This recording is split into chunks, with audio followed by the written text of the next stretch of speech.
Bapak Ibu Saudara, kita meneruskan studi kita kristalisasi Injil Markus. Ini sudah tema yang ke-12 dan kita ambil tema masih tentang kingdom, tapi di sini kita melihat Israel tidak siap untuk menerima kerajaan sorga itu ya. Ketika ditawarkan, ketika Yesus masuk ke Yerusalem, maka orang-orang Farisi, ahli Taurat, para pemimpin tidak menyambutnya, ya, nggak menyambut kerajaan seperti anak kecil, kira-kira begitu ya. Jadi kita lihat dulu tema ini. Kita ulang dulu sebentar. Injil itu adalah kabar baik. Kabar baik apa? Kabar baik kerajaan Mesias. Artinya kerajaan itu sudah dekat dan akan memerintah bukan saja Israel, tapi bahkan pemerintahannya tidak berkesudahan sampai ke ujung-ujung bumi. Dan pemerintahan Mesias ini tentu dia, karena dia raja damai, ya tentu akhirnya semuanya damai, ya, diselamatkan damai. Nah, inilah kabar baik. Kabar baik itu adalah pemerintahan Elohim, bahwa Tuhan akan memerintah. Tapi bukan hanya Tuhan Yesus saja, tapi Tuhan Yesus bersama dengan umat pilihannya ketika nanti kerajaan sorga itu dimanifestasikan secara full di bumi ini. Itulah yang orang Kristen sering bilang kedatangan Tuhan yang kedua kali. Biasa suka ngomong begitu. Disitulah orang-orang kudus bersama dengan Tuhan Yesus memerintah berjaman-jaman. Ada yang suka bilang itu kerajaan milenium, ya, kerajaan 1000 tahun dan terus, ya, berjaman-jaman sampai Bapa menjadi semua di dalam semua. Ini suatu kabar baik yang luar biasa, ya.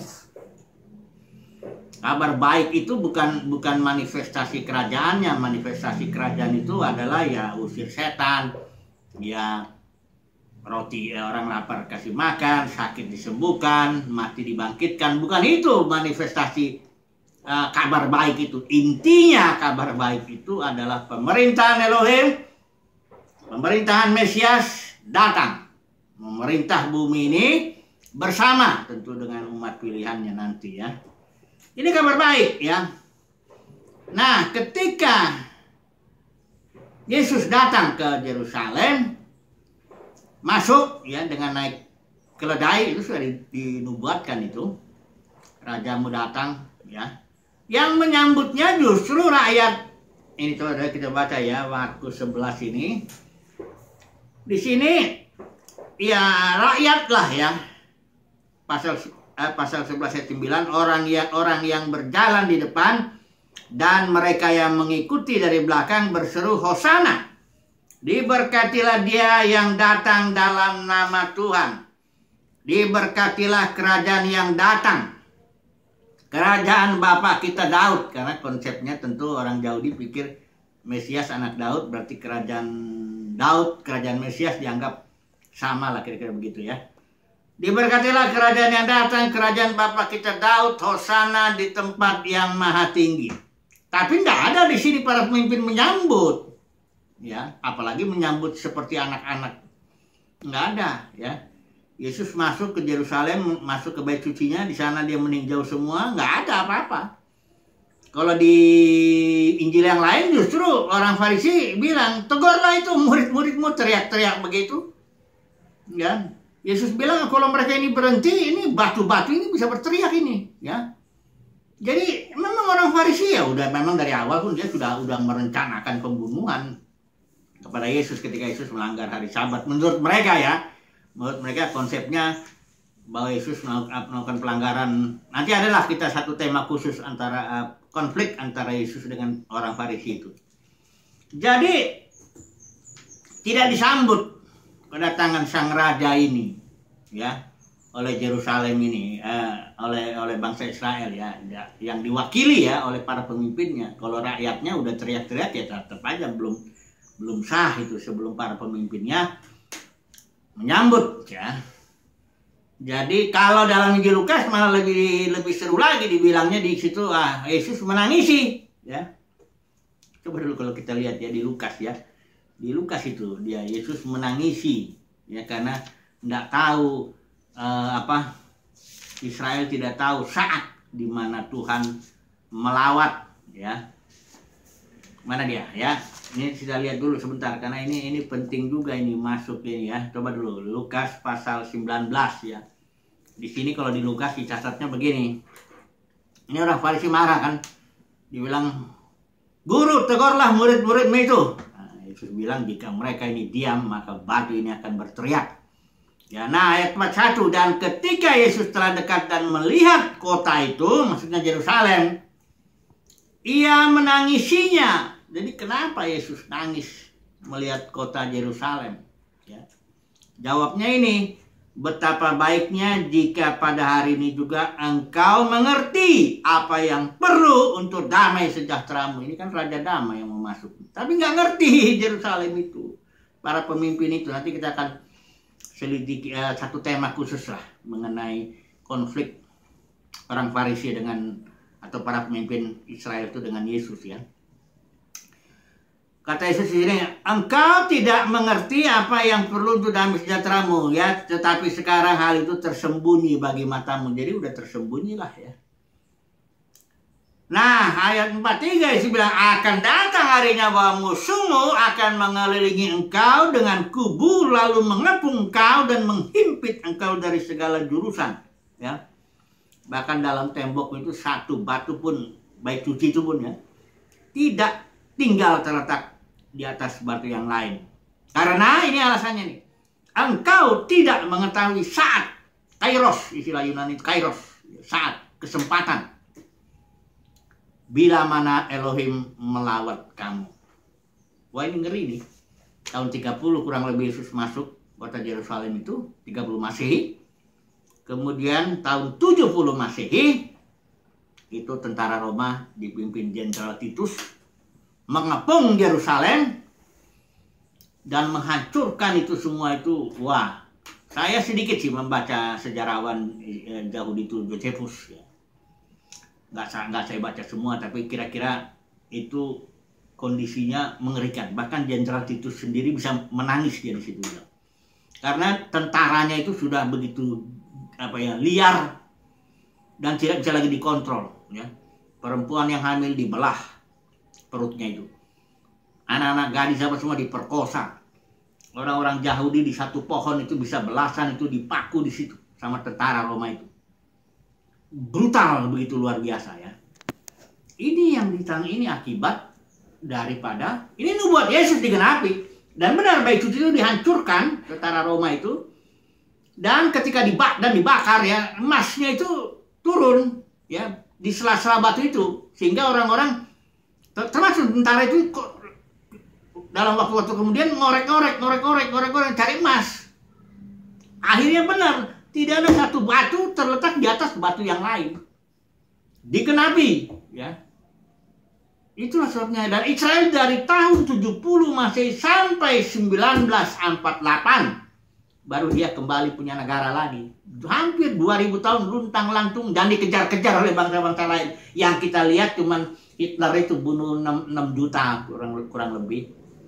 Banyak kali dahulu itu dihajar oleh bangsa-bangsa lain. Waduh, akibat menolak. Nggak siap dia nyambut kedatangan Raja Damai itu Yesus. Karena yang datang rajanya, nanti kita pelajari lah. Orangnya kelihatannya ya, Yesus itu kan dari kalangan anak tukang kayu, nggak berpendidikan di zamannya dibanding Gamaliel, ya, Yusuf Arimatia, atau Nikodemus, orang-orang yang punya kedudukan di dalam dunia keagamaan di zaman itu. Punya kedudukan bahwa ya Yesus ditolak lah. Kemudian kita akan masuk kepada setelah Yesus ditolak ya. Nah, di sini Yesus mulai memberikan pengajaran ya, yang kita akan bahas di sini tentang buah ya. Penggarap. Penggarap pasal 12 ya. Dan kemudian kita singgung dulu sedikit ya. Memang nanti kita akan ambil tema yang tapi kita lihatlah kalau kita bisa singgung ini hubungan Yesus dengan Daud ya. Nah, kita coba dulu masuk kepada penggarap. Ini perumpamaan ya. Tapi perumpamaan ini orang Farisi mengerti bahwa perumpamaan itu diuntukkan oleh dia. Karena pasal 12 ini coba kita lihat. Nggak usah kita baca ini. perumpamaan tentang penggarap kebun anggur ini. Pasal 12 di sini Yesus orang Farisi begini. Lalu mereka, ini orang Farisi ya, ahli Taurat cuma memimpin itu. Lalu mereka berusaha untuk menangkap Yesus karena mereka tahu bahwa mereka lah yang dimaksudkannya dengan perumpamaan itu. Tetapi mereka takut kepada orang banyak, jadi mereka pergi dan membiarkan dia.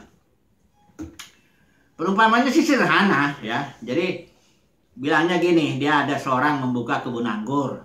Ya, tanam pagar sekeliling, gali lubang, memeras anggur, mendirikan menara jaga.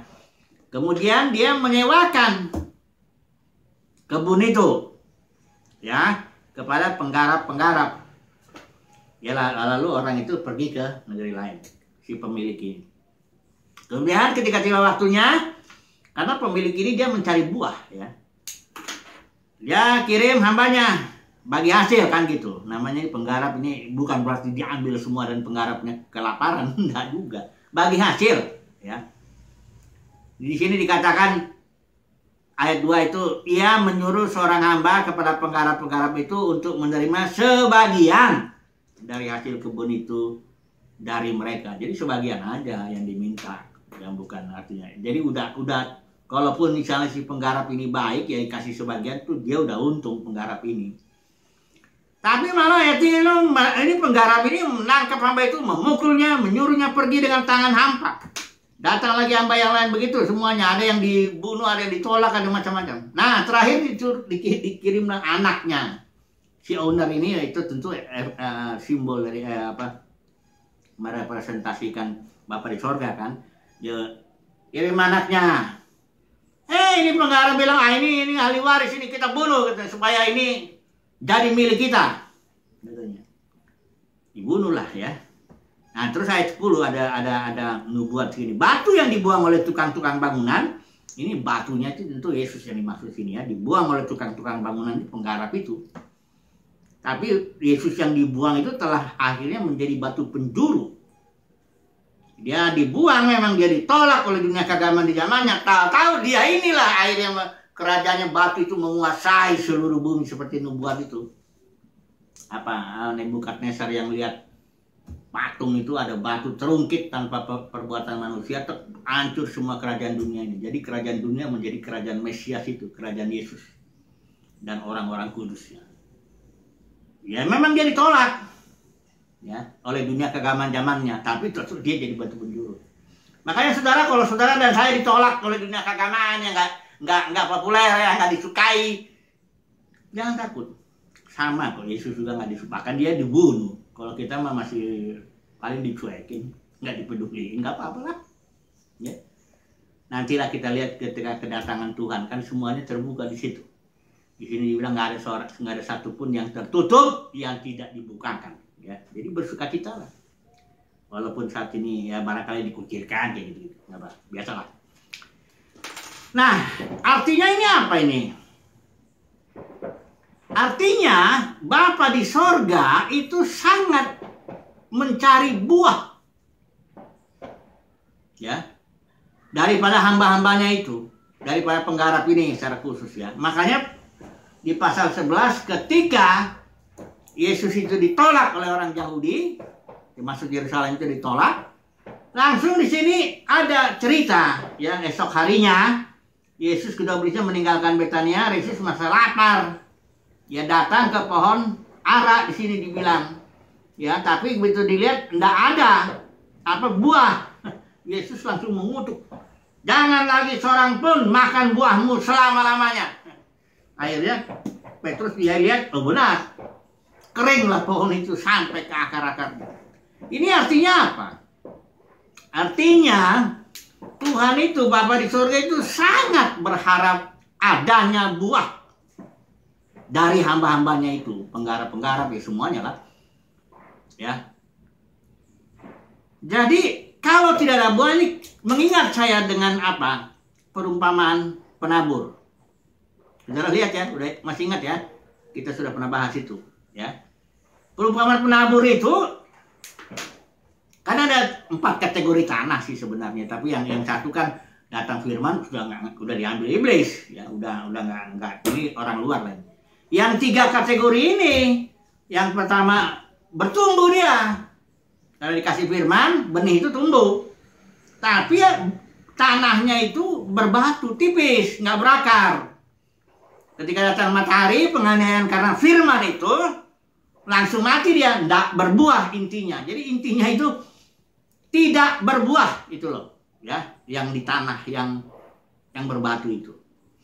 Yang di tanah satu lagi kategori yang berikut, ini juga tidak berbuah juga, tumbuh dia, ya, tapi ada semak duri, ngimpit,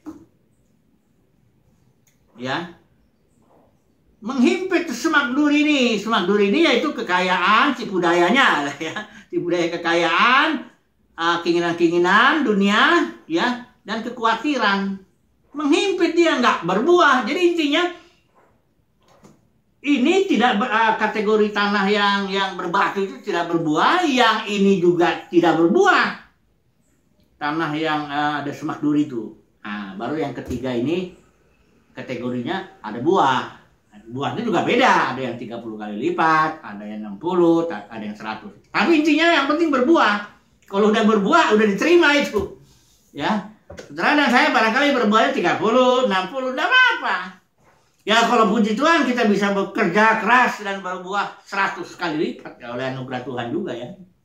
Pokoknya berbuah lah, ya, jangan hidup nggak berbuah. Ya. Nanti dinilai kita berbuah atau enggak. Kalau Paulus bilang nanti pekerjaan masing-masing orang tuh diuji dengan api.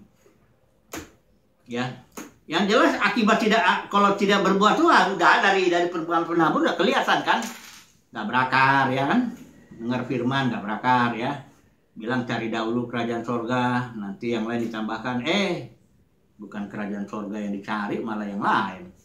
Sukses inilah, sukses itulah, duniawi lah, yang macam-macam yang dicari. Ya udah nggak berbuah, nggak berakar dia. Sama seperti yang kategori berikut ini, taruh di tanah itu, kekhawatiran dunia ini, keinginan ingin kaya lah itu sebenarnya. Tipu dayanya itu kekayaan, keinginan yang lain nggak berbuah juga. Jadi saudara jangan berpikir bahwa yang tidak berbuah itu orang dunia. Bukan, itu orang Kristen. Orang Kristen itu ada kategorinya. Ada kategori tidak berbuah, itu pun dibagi-bagi gitu ya.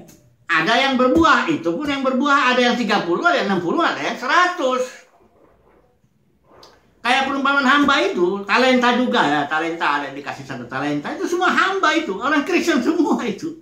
Ada yang dikasih 2 talenta, ada yang dikasih 5. Yang ini yang 2 dan 5 ini berbuah dia. Yang 2 jadi 4, yang 5 jadi 10. Yang 1 enggak berbuah, itu makanya yang ditolak. Lalang gandum itu juga orang Kristen semua. Karena dia di satu ladang itu. Cuma ya, lalang ini ya iblis yang naruh yang bekerja di situ. Ya. Itu juga gadis bijaksana, gadis bodoh, itu orang Kristen semua. Kenapa? Iya kalau kita menafsirkan itu harus ada prinsip satu prinsip konsisten. Kalau kita bilang gadis bijaksana itu Kristen, maka gadis bodoh itu harus Kristen juga. Kecuali di sini bilang perumpamaan 5 gadis bijaksana dan 5 janda yang bego. Nah itu baru beda. Kalau kita tafsirkan ini gadis orang Kristen, nah ini janda nih jangan ditafsir orang Kristen karena dia beda. Kalau ini kan enggak. 5 gadis bijaksana, 5 gadis bodoh. Jadi itu orang Kristen juga, hanya bedanya yang satu bijaksana, yang ini bodoh, itu aja. Nggak berbuah, maka ditolak ketika masuk mempelai datang. Jadi, di hari penghakiman, Bapak Saudara, ini di situ dinyatakan mana yang hamba Tuhan, mana yang hamba Mamon, mana gadis bijaksana, mana gadis bodoh, mana yang berbuah, mana yang tidak. Soal buahnya 30, 60 atau 100 itu kasih karunia Tuhan lah, dan juga barangkali respon kita juga untuk bekerja seperti Paulus itu, bekerja keras dengan dalam kasih karunia ya. Nah, jadi ini menjadikan ini ya, orang Israel menolak kingdom. Coba dulu ya, ini nggak usah kita bahas dulu Yesus dan Daud ini, nanti besok aja. kita masukkan dalam tema konflik antara orang Farisi dengan Yesus ya. Coba dulu kita langsung aja masuk ke dalam kesimpulan sekaligus aplikasi dalam dunia kekristenan. Ingat ya, dalam dunia kekristenan, dalam rumah yang besar, kata Paulus itu, terdapat banyak perabot. Ada perabotnya yang untuk dipakai guna tujuan mulia, ada yang tidak. Jadi dalam dunia kekristenan, orang-orang Kristen yang sudah lahir baru itu, yang sudah dapat firman, bertumbuh itu ada yang nggak berbuah. Ada. Ini Alkitab bilang, bukan saya. Jadi saya nggak nakut-nakutin, tapi lebih bagus kita ngomong terus terang daripada kalimat-kalimat yang sering saya dengar tuh. Percaya Yesus masuk surga. Tunggu dulu. Nggak ada itu yang begitu. Percaya Yesus mesti berbuah juga. Dan banyak yang dipanggil, sedikit yang dipilih. Yang berbuah itu memang orang yang dipilih. Kalau kita nggak dipilih, memang cuma dipanggil tok. Dan dalam dunia kekristenan, barangkali kita kayak orang Farisi, ahli Taurat. Itu orang-orang hebat loh. Itu dalam dunia kekristenan, di dunia keagamaan di zamannya. Oh, itu para pemimpin. Dia punya gedung hebat. Bait suci itu dipugar sama Herodes 46 tahun. Hebat. Mereka imam besar itu punya Sanhedrin, organisasi hebat itu. 70 pemimpinnya. Imam besarnya kayak apa sih, pimpin oleh 70 anggotanya. Ya, mereka mempunyai kekuasaan, ya. Bukan hanya dalam bidang agama, tapi dalam bidang sosial juga. Mereka punya pasukan juga kok. Jadi kalau ada orang sesat itu bisa dianggap mereka sesat, ya. Mereka yang anggap sesat itu bisa kalau Paulus sering itu dikena 40 kurang 1 pukulan ya. Jadi 39.